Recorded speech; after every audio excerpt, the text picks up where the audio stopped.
My childhood was pretty normal, to be honest. There was no history of any physical or sexual abuse, but there is a history of addiction within my family, predominantly on my father's side. My grandfather, he was a door gunner for the Army during the Vietnam War, and veterans weren't necessarily welcomed with the most open of arms. A lot of them were bit on, yelled at, called names like baby killers. They couldn't hold down a job because of it, and a lot of them ended up homeless because of it. He ended up hooked on heroin overseas in Saigon. He ended up addicted to drugs, jobless, panhandling outside Metro Center Mall, and he ultimately died on Super Bowl Sunday 20 years ago in 1997. And then my father, unfortunately, he too had a problem with drugs and alcohol. And everyone loved him. He was a great person. He was always there for a friend and a family member in need, and I still hear stories about him to this day, and it's really awesome. When we get addicted to drugs and alcohol and we have demons, they can tend to bring out the worst in us, make us do things we never thought we'd do, be people that we never thought that we would be. And unfortunately, the demons got the best of him on the 4th of July of 1988, and he put a gun to his head and pulled the trigger. He did it while he was on the phone with, of all people, my mother. I was 2 years old when this happened.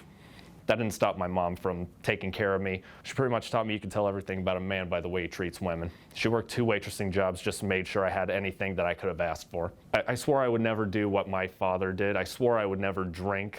I found out the truth about my father's death when I was maybe 7, maybe 8 at the oldest. So that feeling kind of came over me. It kind of gave me a really distorted and warped view about life and death and morality. Even when I swore I would never drink because of a fear of becoming an alcoholic and possibly going down that same road my dad is, that feeling of wanting to fit in overcame my sense of truth, my sense of reality, and staying true to myself. And eventually, my drinking started in a senior year of high school. The minute I had that first beer, it was just on. The minute I had one, I wanted 20 more. I wanted 30 more. I just wanted to keep drinking until I pass out and everything like that. I was one of those guys where I would change who I was to fit in where I was at. You know, I was that chameleon. But I did that so many times that I forgot who I was completely altogether. In March of 2011, I finally got my DUI. I had ended up going to jail. I ended up having to pay fines. I had just lost my job. My license was suspended. I had little to no money, and I had $1,500 worth of court fines I had to pay, including a breathalyzer. And I'm at the bus stop. I'm collecting my final check at work, and it's for $50 because the wages got garnished when I had my car repaired on. So here I am at a bus stop with a check for $50. I lost my job. I lost my car. I had little to no money. I had a year's worth of fines to pay, and the only thing I'm thinking about at this bus stop is how drunk can I get with $50. That feeling I got when I was drunk was the only way I was ever happy. It was the only way I could feel confident. It was the only way I could just relax and just escape into a sense of non-reality, because there were so many facets of reality that were hard to deal with, or I was afraid to deal with.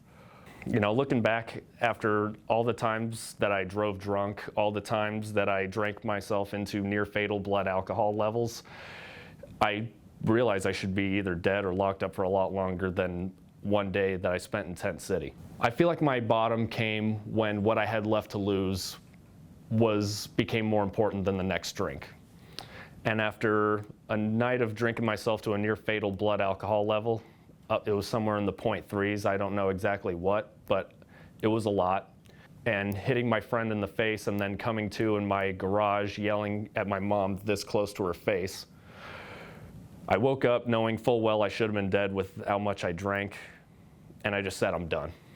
If there's a chance I can be happy and leave behind alcohol, then I'm gonna take it. Alcohol had a way of taking away my dreams, my peace of mind, my ambition, and everything I still could be and offer to this world and to other people that I care about. My drinking in general was just justified by a lot of denial. You know, as long as I still have a job, I'm fine because I'm holding down responsibilities and paying bills, whatever. There were so many ways that I was able to try to justify and making myself believe that the way I was living was normal. I could be either angry, I could be sad, I could be antisocial, I could be reckless. Take your pick. The meeting that was really my salvation, it was the beginning of my journey in sobriety, because alcohol affected so many different facets of my life that when somebody shared, I was able to relate to that. I was able to say, I know that feeling. Or whenever I shared, someone talked to me and said, I know what you're feeling. I know what you went through. This is how you stay sober in spite of it. One of the biggest things about staying sober, a really good principle that we live by, is learning how to turn our will over to God as we understand Him. Because I went in there with desperation. I went in there with both hands up, surrendering. I can't do this anymore. I need help. I jumped in with both feet. And after a year, I got complacent and I wasn't going as hard in the program. So my idea of turning things over to God was anytime I went through a difficulty, anytime I went through some kind of hardship or some situation that was causing me to feel angry or confused or upset, I thought I was turning it over to God, but what I was doing was I was just ignoring it, hoping it would just play itself out. But I was still stuck with the residual feeling of that negative feeling that a bad situation or something that I need to go through gave me. And I had about a little over 2 months sober at the time, but I didn't have a sponsor. I wasn't working my steps. All it took was one bad day at work on a Sunday, and then I'm going to one bar, having some drinks, and then I'm going to another bar, and then I'm going to another bar, and then the whole thing started over again. And at first, keyword at first, it was going slow and I was kind of controlling it. I am drinking until I run out of money, the bars close, or I'm asked to leave, or I get kicked out. Whether I pick up that first drink and I start to slowly control it little by little, or I pick up that drink and then it's off to the races and I'm drinking myself into near fatal blood alcohol levels right then and there, where I just kid myself into thinking the way I'm living is normal, or kidding myself into thinking that what I want when I want it's the only way to go. I was so drunk and miserable that I tried to put a razor to my wrist. Fortunately, I was so intoxicated that I was too weak to push the razor into my arm deep enough to hit an artery. I couldn't handle and I didn't want to deal with responsibility. I didn't want to deal with my managers. It would start with 1, and then it would start with 2, and then it would turn into 10, and then 10 turns into a few pitchers of beer, which turns into tall Jack and Cokes. I go to pay for my tab, and when I reach in my pocket to grab my wallet and pay for my tab, and I pull out an old 24-hour chip that I still had in my wallet. The second I picked up that 24-hour chip, I just stared at it for a few minutes. But even when I was drunk and I saw this pitcher of beer, after staring at a 24-hour chip with so much running through my head, the obsession was gone and I didn't want to drink it. So I got to a meeting, and I've been sober since June 25th of 2013. One of the most revolutionary times of my sobriety was when I went to a conference called ICYPA. It was the International Conference for Young People of AA. And I was about less than 30 days sober. There were young people in recovery, not just from the state of Arizona and not just from America, but there were young people in sobriety all over the world. I'm talking from young people in recovery from the countries of Australia, the United Kingdom, Israel, Japan, name a country, and there were young people from that country all together chanting ICYPA, all in the name of a new way of life without a mind-altering substance trying to tell them they can't do it, you're not good enough, don't even try, I'm the only source of happiness you got. That was revolutionary, and that was a perfect example of some power greater than myself, greater than any human being, working in my life and seeing it work in others.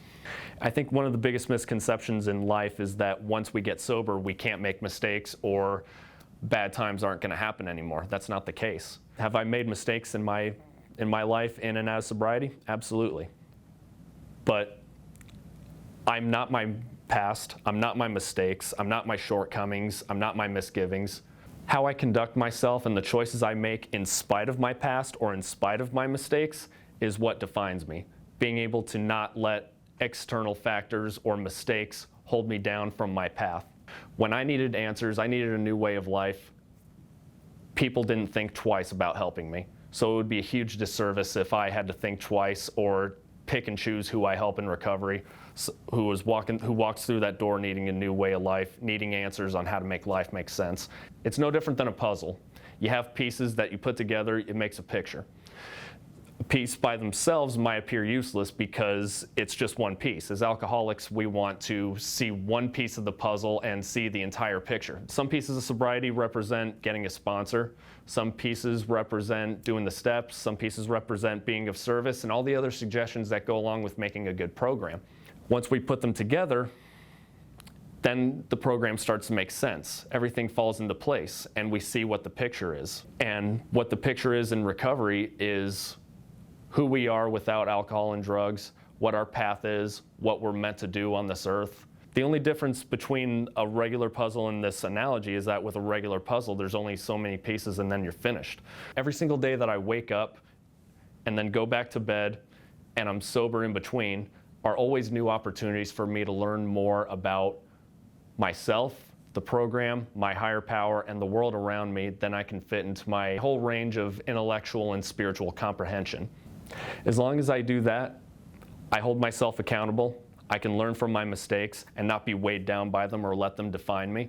As long as I'm sober, I'm going to keep doing whatever I can to make sure that I'm carrying this message to other people who need it. I'm not perfect by any stretch of the imagination. I'm still human. I'm still learning. I'm still learning about myself. I'm still learning about the world around me. Staying sober, I hold myself accountable and I reach out to family and friends, then I've got a chance. I always thought for the longest time that asking for help, reaching out for help was a sign of weakness because I was raised, like, hey, be a man, handle your business on your own. But reaching out for help and showing emotion is not a sign of weakness. If anything, it's a sign of strength because I know that I'm strong enough to recognize that nothing is worth the peace of mind and the happiness that I am worthy of.